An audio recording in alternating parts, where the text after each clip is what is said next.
ഊറ്റിലങ്ങാടിക്ക് പൂർണ്ണചന്ദ്രനെ കാണാൻ. എൻ്റെ പൂർണ്ണത്രേശ, ഇവന് നല്ലത് മാത്രം വരുത്തണേ.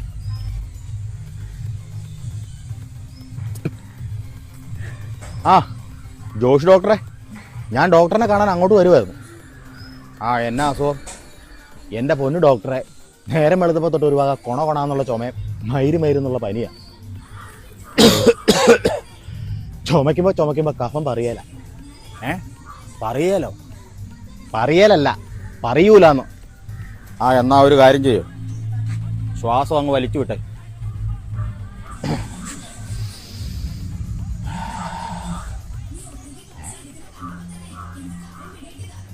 അല്ല, ഈ സാമാനത്തിൻ്റെ അറ്റം ചെവി തിരികിട്ടല്ലേ പരിശോധിക്കുന്നത്?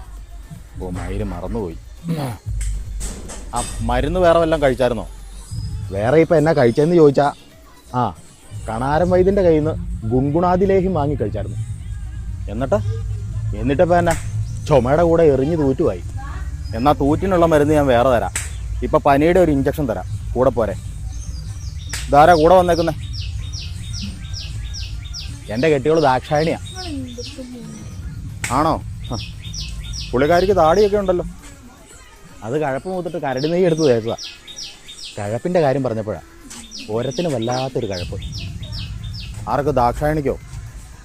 അവൾക്ക് നാക്കിനാ കഴപ്പ്. ഇത് എൻ്റെ ഓരത്തിനാ. ആ എന്നാ പോരെ, ഇഞ്ചക്ഷൻ എടുക്കാം. ഇഞ്ചക്ഷൻ എടുക്കുമ്പോൾ വേദന മാറും, പിന്നെ ഇച്ചിരി പിന്നെ വേദന വരും. എനിക്കും അതുപോലെയാ, ഭയങ്കര നടുവേദനയായിരുന്നു. ഇഞ്ചക്ഷൻ എടുക്കുമ്പോൾ മാറും, പിന്നെയും വേദന വരും. ഈ നടുവേദനയ്ക്ക് പറ്റിയൊരു മരുന്ന് കണാരം വൈദ്യൻ്റെ കയ്യിലുണ്ട്. അതെന്നാ മരുന്നാ? മടമുയലിൻ്റെ മടയിൽ ചെന്ന് പറയേൽ മണി കെട്ടിയാട്ടി മുയലിനെ വിളിച്ചു വരുത്തി കാലകത്തി പറിച്ചെടുത്ത് പനയോലയിൽ ചുട്ട് തിന്നാൽ മതി. വേദന പമ്പ കടന്ന് എരുമേലി ചെന്ന് കുഞ്ഞിരിക്കും.